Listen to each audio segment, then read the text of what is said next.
Tapi itulah ya, ya manusia ya manusia. Udah karena kita udah pernah merasakan enak, terus begitu bikin lagi kok rasanya beda ya sama yang kemarin ya. Sudahlah, akhirnya jalan sendiri.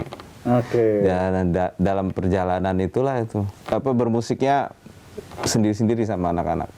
Oke. Nah, musisi itu kenapa ya? Biasanya kalau mereka tuh udah besar nih di satu band, mereka cabut tuh, mereka tuh nggak bisa kayak nggak tahu ya. Mungkin stereotipnya tuh kayak susah untuk mencapai di titik itu lagi. Bener nggak sih itu kayak gitu? Ada yang begitu, ada yang enggak. Oke. Ada yang dia bisa mencapai di titik itu, atau ada yang dia bisa melebihi dari titik itu. Mungkin gue termasuk salah satu yang tidak bisa mencapai di titik itu. Dan Bang Irang merasakan itu? Gue merasakan itu dan gue tidak menyesal. Oke. Karena apa? Gue bisa menikmati semuanya. Karena di balik ini semua ada rahasia Allah.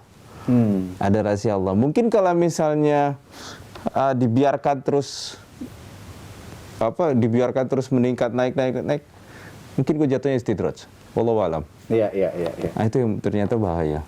Nah, sampai di mana akhirnya Bang Irang? Apakah karena Bang Irang merasakan bahwa setelah keluar itu terus Bang Irang merasakan nggak bisa mencapai titik itu dan akhirnya Bang Irang mengambil jalan hijrah kah atau? Oh, enggak. Hijrah tidak ada sangkut pautnya dengan ini. Nggak ada sangkut pautnya Nggak sama ada sekali. sangkut paut. Nah, apa yang akhirnya memutuskan Bang Irang untuk ngambil hijrah? Nyokap Statement meninggal bokap itu. Statement bokap itu akhirnya ke situ. Itu yang sebenarnya bahasanya bukan hijrah, islah. Oke. Islah diri, memperbaiki diri. Jadi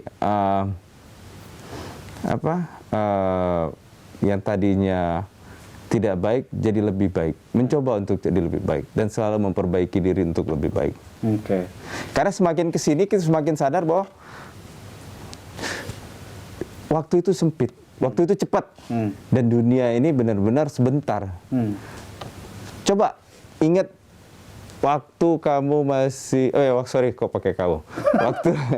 Aduh, romantis banget ya. Waktu lu masih umur 10 tahun. Ingat sekarang. Langsung kebayang terserah mau posisinya di mana, tapi waktu lu umur 10 tahun.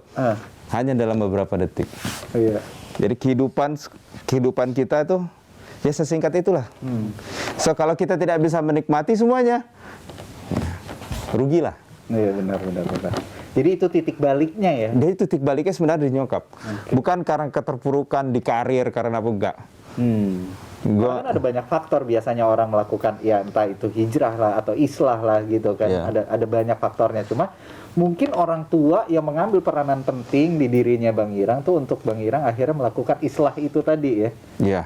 Sedekat apa sih emang dulu sama nyokap tuh? Nggak dekat malah. Oh, dulu nggak dekat? Nggak dekat. Kenapa itu bisa jadi titik balik akhirnya? Ya itu tadi, begitu kehilangan kita baru tahu betapa berharganya ibu.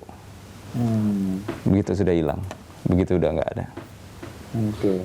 Dan itu qadarullah semuanya. Oke. Ini cukup menarik juga ya. Jadi memang momen ketidakdekatan itu akhirnya itu yang bisa menjadikan titik baliknya justru. Menyadarkan itu. Menyadarkan. Ketika apa? Ketika udah kehilangan. Nah, itulah stereotipnya kita, itulah template-nya kita. Nah. Kita baru merasa tuh setelah semuanya hilang, pergi gitu kan. Itu yang akhirnya bisa menyadarkan kita. Nah, ini kalau kita flashback lagi sedikit nih Mas Irang nih ya.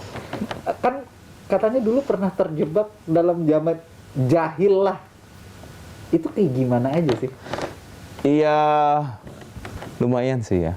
Lumayan, semua sudah pernah dialamin.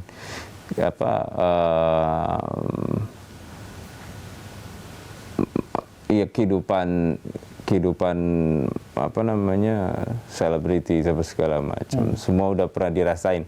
Bohong kalau sampai semua yang bilang jangan usah jadi selebritis juga, banyak yang melakukan itu juga gitu. Jadi itu pun tidak menjadi satu buat gue sih tidak terlalu berpengaruh buat guanya terhadap misalnya entah gua OD atau apa gitu segala macam. Terus akhirnya kapok, insaf, enggak. Hmm.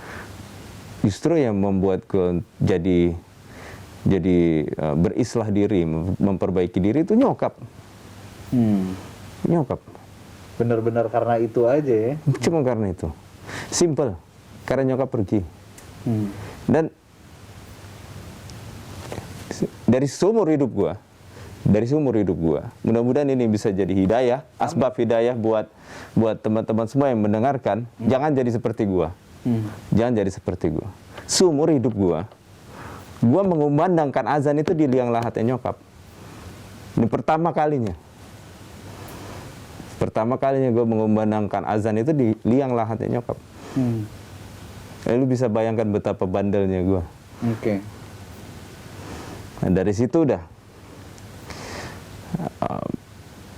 di situ udah kata-kata bokap itu udah menghantui, udah menghantui terus, menghantui terus.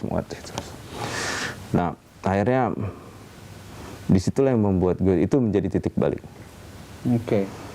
Apa sih dari sosok ibunya Bang Irang ini yang Bang Irang nggak bisa lupain banget gitu ya, walaupun mungkin dulu nggak dekat gitu kan, tapi kan pasti ada nih namanya orang tua. Itu ada hal yang selalu melekat yang akhirnya nggak bisa dilupain sama Bang Irang.